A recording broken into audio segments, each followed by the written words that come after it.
the prophecies will be fulfilled. The dragon is reborn.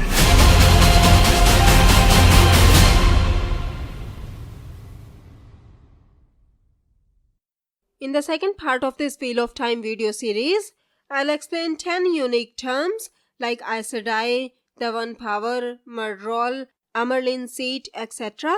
without revealing any spoilers. So stay tuned for that.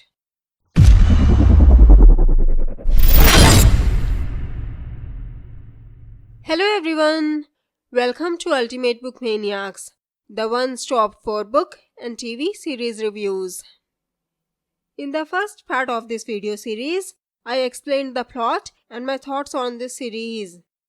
As I said in that video, when I first started reading this series, I was a little bit confused, like what's an Aes Sedai, what's the One Power, etc. That's why I decided to make this video for those who are new to this series.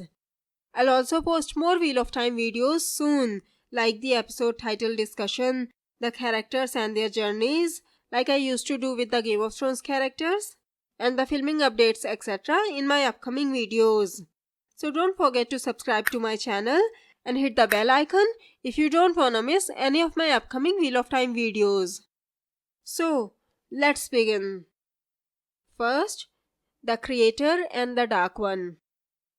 A long time ago, before the creation of the world, only two entities existed: the Creator, who is considered to be the side of the light, and his antithesis, the Dark One, who, as the name suggests, is evil. Kind of like God and the darkness from the Supernatural series. In Supernatural, when God wanted to create the universe, he had to lock the darkness away. Similarly, when the Creator made the universe, many other worlds, and reality itself, he also had to lock the Dark One away to keep him from affecting or unraveling the pattern. And what's the pattern? I'm coming to that in a moment. So when the series begins, the Dark One is locked away in a separate dimension, outside of normal reality, outside the pattern. The Dark One stirs in Sheol Ghul, and the future is balanced on the point of a pin. Second, the Wheel of Time. In order to make these worlds work, the Creator also made this giant wheel-shaped loom, slowly spinning through eternity, to weave the fabric of the universe. The wheel is time itself, ever turning. The wheel has 7 spokes, and each spoke represents an age. Hence this quote. The wheel of time turns, and ages come and pass, leaving memories that become legend. So after the 7th age has passed, the first age will come again. Legend fades to myth, and even myth is long forgotten when the age that gave it birth comes again. And it will continue spinning forever. The wind was not the beginning. There are neither beginnings nor endings to the turning of the wheel of time. The current storyline is set in the 3rd age. In one age, an age yet to come, an age long past. I'll explain all the ages in a separate video. Third, the pattern. The wheel uses the threads of lives and events to weave the fabric of the universe, interlacing them into a design. This design is called the Great Pattern, which is the whole existence of reality, past, present, and future. No eye can see the pattern until it is woven. The wheel decides what was, what is, and what will be. It also touches what might be, what might have been, the world of dreams, and the world of waking. The wheel weaves as the wheel wills. Fourth, the One Power and the True Source. Now we know that the wheel turns 7 times, making 7 ages pass before starting again. But what makes the wheel turn? Unlike most women who claim to listen to the wind, you have managed a crude control over the power. In order to make the wheel turn, the Creator also made a force. This force is called the True Source. I'll read Morane's lines from the books.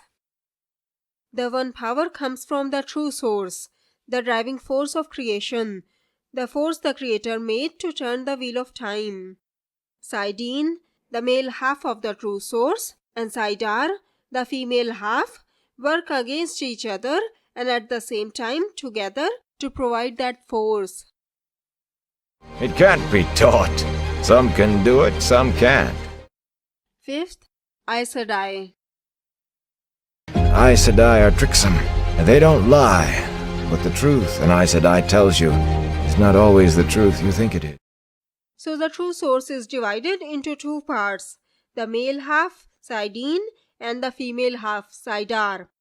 The men and women who can channel the one power, that is, Saidin and Saidar respectively, were called Aes Sedai. As I discussed in the first part of this video, Saidin was tainted by the Dark One, driving all male channelers insane.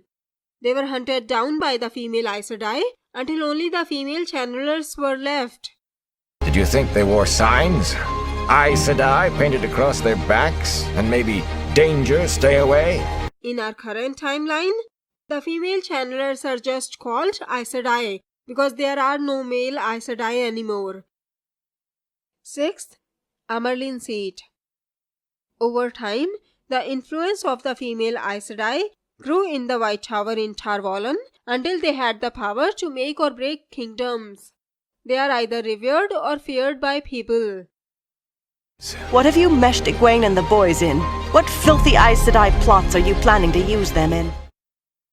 The leader of all these female Aes Sedai is known as the Amalin Seat. It is said when the Amalin Seat calls, even the kings hurry to obey.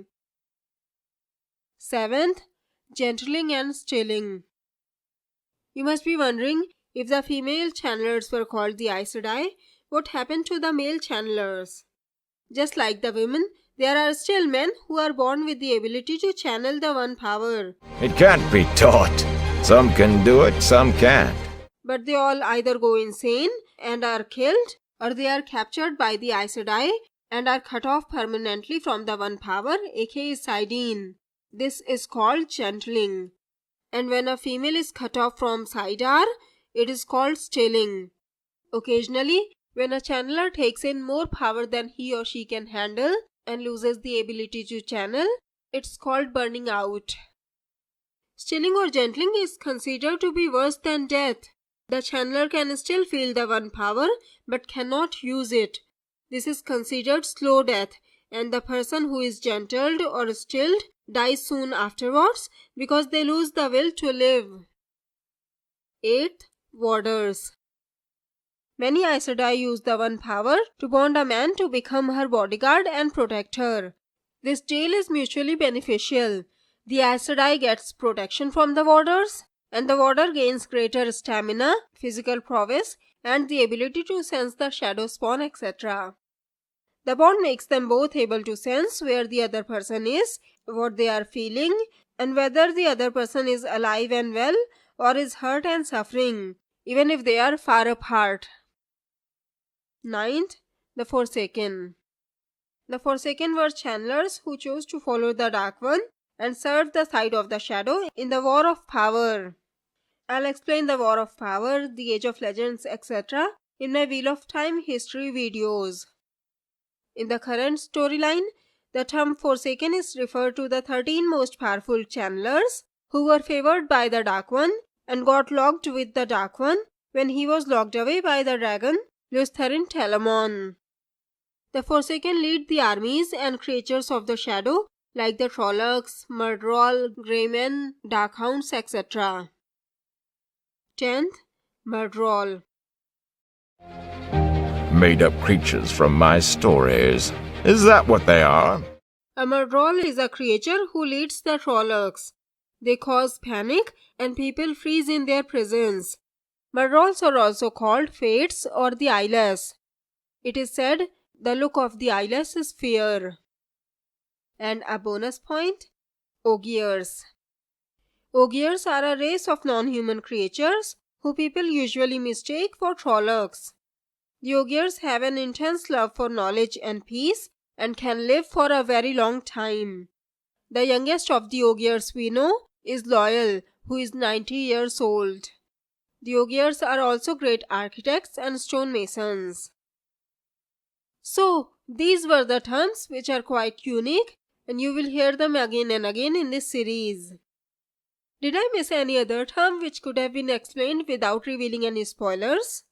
If I missed anything or if I got anything wrong, let me know in the comments below.